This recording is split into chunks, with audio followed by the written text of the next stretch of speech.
As the warning sirens blared throughout the spacecraft, Captain Lucas Hart gripped the controls tighter, his knuckles turning white. The view outside the cockpit window was a chaotic swirl of red and orange as the ship descended rapidly towards an unknown planet. The communication systems had failed hours ago, leaving the crew isolated and unsure about their fate. "Brace for impact!" Lucas shouted over the din of alarms and the screeching metal. Beside him, First Officer Mia Jiang was frantically trying to stabilize the ship's descent by manually overriding the failing systems. The ship hit the planet's surface with a bone-jarring thud, throwing Lucas and Mia against their harnesses. Dust and debris clouded the view as the ship carved a deep gash in the alien landscape before coming to a shuddering stop. Lucas groaned as he unbuckled himself, checking for injuries. "Mia, report!" "I'm okay," Mia responded, rubbing her shoulder. "What about the others?" "We need to check."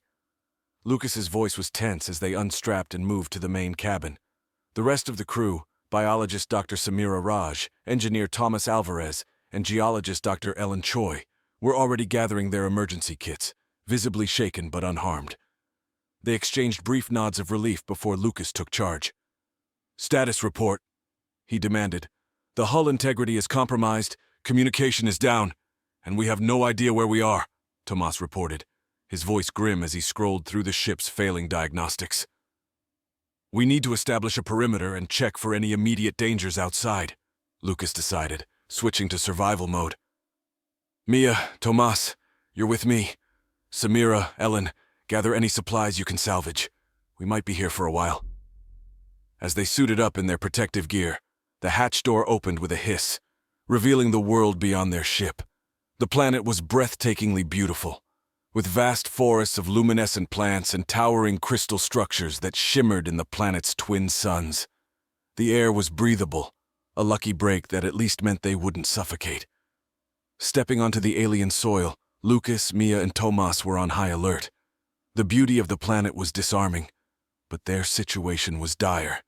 They hadn't ventured far when they heard it, a strange melodic sound that seemed to echo through the trees. The source soon became apparent as a group of figures approached them. These were no ordinary aliens. They were predominantly female, with ethereal beauty, their skin shimmering with an iridescent glow.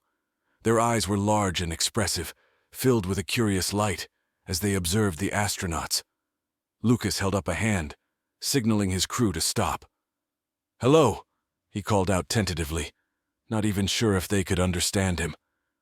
One of the aliens, taller than the rest, stepped forward. Her hair flowed like liquid silver, and when she spoke, her voice was both soothing and commanding. "Welcome to Ilara," she said, surprisingly in perfect English. "You are safe here, but there is much to explain." As the crew stood in awe, trying to process the welcome and the surreal beauty of their surroundings, Lucas knew one thing for certain. Their survival now depended on the grace and goodwill of these mysterious alien beings. The adventure had just begun, and with it, a flurry of questions about this strange new world and its beautiful inhabitants. The suns of Ilara began to set, casting a golden hue over the crystalline landscape. Lucas and his crew followed the alien leader, whom they learned was named Lyra, through the verdant undergrowth towards a settlement that sparkled with the same luminescent quality as the forest around them. As they walked, Lyra explained that her people, the Illyrians, had been monitoring other worlds and species for centuries, but were bound by their principles never to interfere unless necessary. "Your arrival," she said, glancing at the smoking debris of their spacecraft, "was an unforeseen event, but not unwelcome." The village was a marvel of organic architecture, integrating living plants with an elegant, crystal-based technology. Structures spiraled gracefully into the sky, harmonizing perfectly with the natural environment. The Illyrians moved around them with a serene purpose, their faces marked with gentle curiosity as they observed the newcomers. Tomas couldn't help but be fascinated by the technology. "How do you power these structures?" he asked, touching a glowing wall lightly.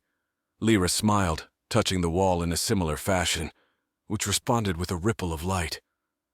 "We harness the energy of our twin suns, along with the bioluminescent properties of our flora. Everything is interconnected." Meanwhile, Samira and Ellen were discussing the unique biodiversity of the planet with another Illyrian who introduced herself as Tala. "The symbiotic relationships here are unlike anything on Earth," Ellen noted, examining a sample of the glowing plant matter. "It's all balanced," Tala explained. "Our survival depends on the well-being of every species around us. We grow together." As night fell, the village lit up in a dazzling display of lights, and the crew was invited to a communal meal. The food, much like everything else on Alara, was a blend of unfamiliar yet delightful tastes and textures. It was during this meal that Mia sought to understand their host's intentions. "Lyra, what do you intend for us? Our mission was exploration, not to stay indefinitely," Mia said, her tone respectful yet firm. Lyra's expression remained calm, her gaze thoughtful. "We must discuss this further. For now, you are guests and you must rest. Tomorrow we will explore options for your return." The crew retired to the accommodations provided, each room tailored to their individual needs with the same natural aesthetic. Despite the comfort, the implications of their situation weighed heavily on them. Late into the night, Lucas found himself unable to sleep. He stepped out into the cool air, finding Lyra standing amidst the glowing flora, looking up at the stars. "You don't sleep," Lucas observed. "Not in the way you do," Lyra replied, turning to face him. "We enter a state of deep meditation to rejuvenate. It's during these times we are most attuned to the universe." Lucas joined her, looking up at the unfamiliar constellations. "I keep wondering why us? Why here? Perhaps the universe brings us together for reasons we cannot yet understand," Lyra suggested. "Maybe there is something your people and mine can learn from each other." As they spoke, a sense of shared destiny began to bridge the gap between their worlds, hinting at possibilities neither had considered before. Lucas felt the weight of his responsibilities, not just to his crew, but perhaps to something greater, a connection spanning the cosmos itself. The next morning, after a night of meditative rest more refreshing than any sleep, Lucas gathered his crew in the common area of their temporary lodgings. The sense of urgency was palpable as they prepared to navigate the complexities of their situation. Lyra and several Illyrians joined them, each carrying devices that resembled thin, flexible tablets made of the same luminescent material as their buildings. "Today," Lyra began, "we will assist you in understanding more about Alara and perhaps how you might return to your home. But we must also consider the impact of such actions on both our worlds." Tomas was the first to engage, his curiosity about their technology having grown overnight. "Could your technology help repair our ship, or even better, enhance it to prevent future failures?" he asked. Lyra exchanged a look with an Illyrian who had been introduced as their chief engineer, Mile. "We can examine your ship's technology. There is potential for synergy between our systems, though we must be cautious about how and what we share." With Lyra and Mile, Lucas and Tomas led the way back to the crash site. The wreckage looked even more forlorn by daylight, a stark reminder of their predicament. Mile inspected the ship's engines and navigation systems, his fingers gliding over the surfaces, reading data in ways that the human crew could not understand. Meanwhile, Mia and Samira accompanied other Illyrians on a tour around the village, learning about their agriculture and medical practices. Mia was particularly interested in their social structure and governance, which seemed intricately linked with their ecological philosophy. Ellen stayed behind in the village, deep in conversation with Tala about the planetary geology. She was learning that Alara's crystals weren't just structural, but played a role in the planet's geothermal energy cycle. "These formations are alive in a way. They grow and adapt, influencing the climate and the ecosystem," Tala explained. Back at the ship, Miles stood back from the console, a concerned frown creasing his brow. "Your technology is fundamentally compatible with some modifications. However, implementing our technology could irreversibly integrate your ship into Alara's bio-network. Once done, it may not be possible to reverse." Lucas weighed the implications. "And if we decide to proceed with these changes, what does it mean for us? Can we still leave?" "It's possible," Mile replied, "but your ship will always be partially linked to Alara. You would carry a piece of our world with you." The possibility of being forever connected to this alien planet was daunting, yet Lucas felt a strange affinity for the idea. It was a bond, a permanent reminder of their time on Alara, should they choose to leave. The discussions continued into the evening. Each crew member had different perspectives, but all were united by a desire to explore all their options thoroughly. As the twin suns dipped below the horizon, casting elongated shadows over the glowing flora, the crew sat with the Illyrians, sharing a meal once again. This time, the conversations were less about cultural exchanges and more about potential futures. The Illyrians were open about their concerns regarding the implications of sharing their technology, wary of how it might be used beyond their peaceful intentions. Lucas knew the decision they made here could define the future of their mission, and perhaps more broadly, the relationship between humanity and the inhabitants of this mesmerizing planet. As they ate, the stars overhead twinkled in the clear sky. Under the twin moons of Alara, the discussions took a more introspective turn. Each member of the crew, now seated around a luminescent table set beneath the open stars, shared their thoughts on the proposed technological integration. Lucas initiated the dialogue, focusing on the broader implications for their mission and future explorations. We need to consider not just our own return, but how our actions might influence future interactions between Earth and Alara, he stated, his voice carrying a weight of responsibility. Mia, ever the diplomat, nodded in agreement. It's about precedent. The decisions we make could set the stage for future interstellar diplomacy. We have to be careful not to exploit this relationship. Samira, whose interest in Alara's ecosystem had grown immensely, added, integrating Alara's technology might offer Earth incredible advancements in sustainable energy and environmental repair. But at what cost to the Illyrians? We must ensure that this exchange is truly reciprocal. Ellen chimed in, her thoughts aligned with Samira's ethical concerns. There's also the ecological aspect. We could unintentionally introduce imbalances to both our worlds through this integration. We're dealing with systems that evolved independently for millennia. Tomas, focused on the technical aspects, considered the integration from an engineering standpoint. The modifications to the ship could provide a direct line of study on Alara's technology. It would certainly boost our understanding of advanced energy systems and bioengineering. However, we must ensure the safety and reversibility of these changes.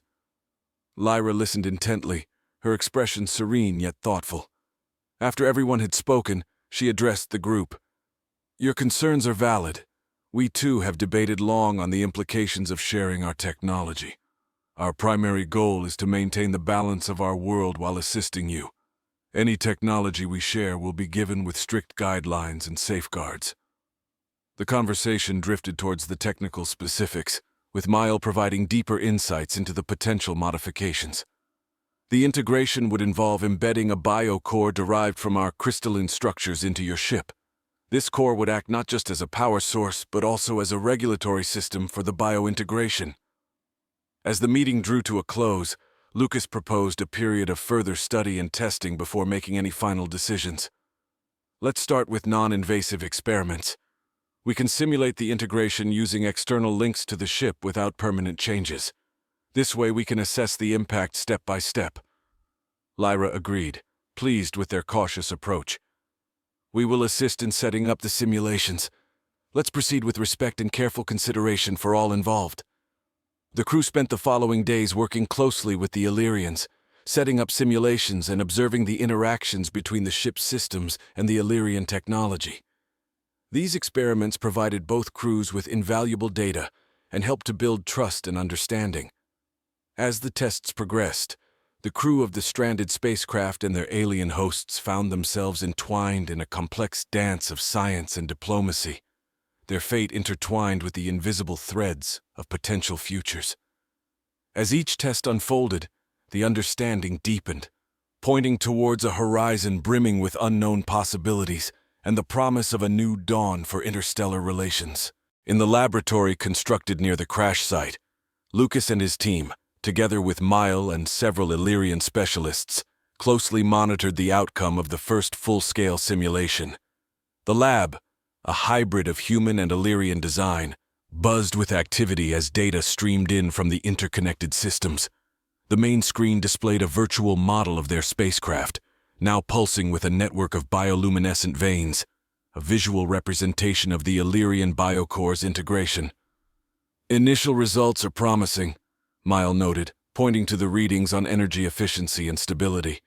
"The biocore adapts and stabilizes the power output without overloading the ship's original circuits." Tomas, examining the data panels, was impressed by the seamless integration. "It's like the ship is coming to life in a whole new way. If these results hold up in real-world conditions, we might be witnessing a revolution in spacecraft engineering." However, the excitement was tempered by caution. Ellen, focused on the environmental impact assessments, reminded everyone, "We need to ensure that these changes are contained. Any unforeseen leakage or cross-contamination could have drastic effects on Ilara's ecosystem." Samira, too, was vigilant. "And we must consider long-term effects. What happens when we leave Ilara? Does this integration pose a risk to Earth's biosphere?" The team agreed to a series of controlled exposure tests, planning to simulate Earth-like conditions to study potential impacts. Lyra appreciated the thoroughness of their approach. "Your respect for both our worlds and your testing is the foundation of a successful partnership," she said. As the days turned into weeks, the crew and the Illyrians worked side by side, their initial wariness replaced by a camaraderie forged in the crucible of shared purpose.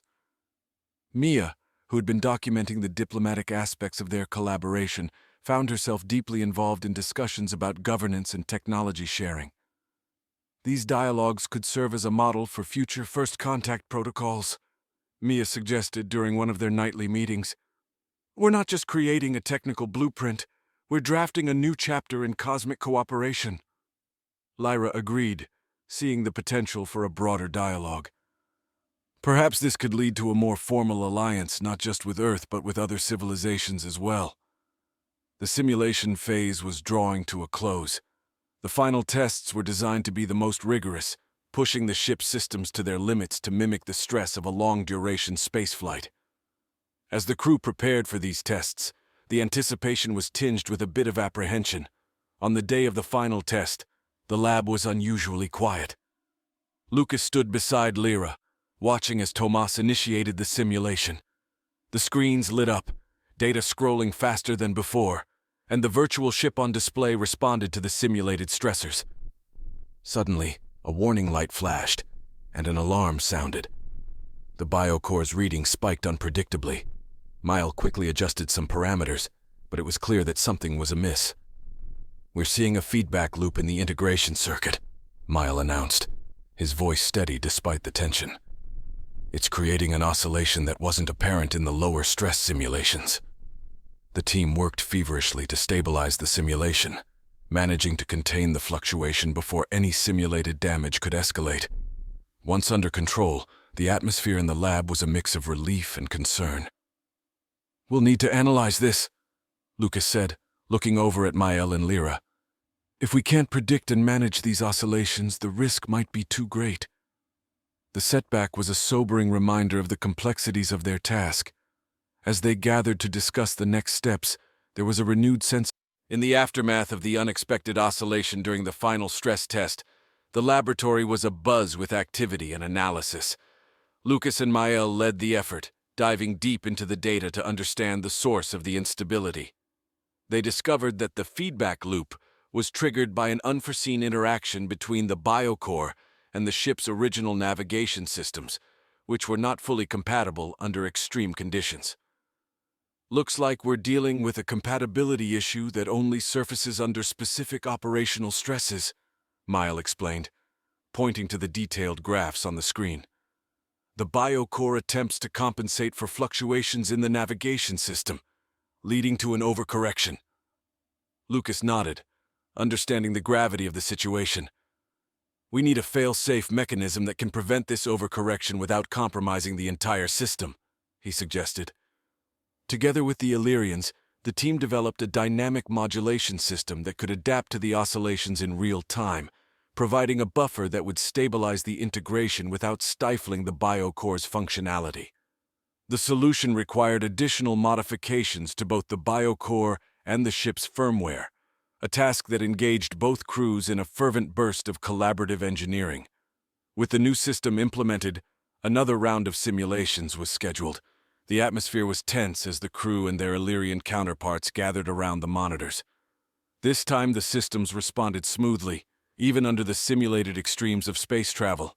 Relief washed over the room as the test concluded successfully, a triumphant moment for everyone involved. "This success goes beyond just fixing a problem," Ellen commented during their celebration that evening.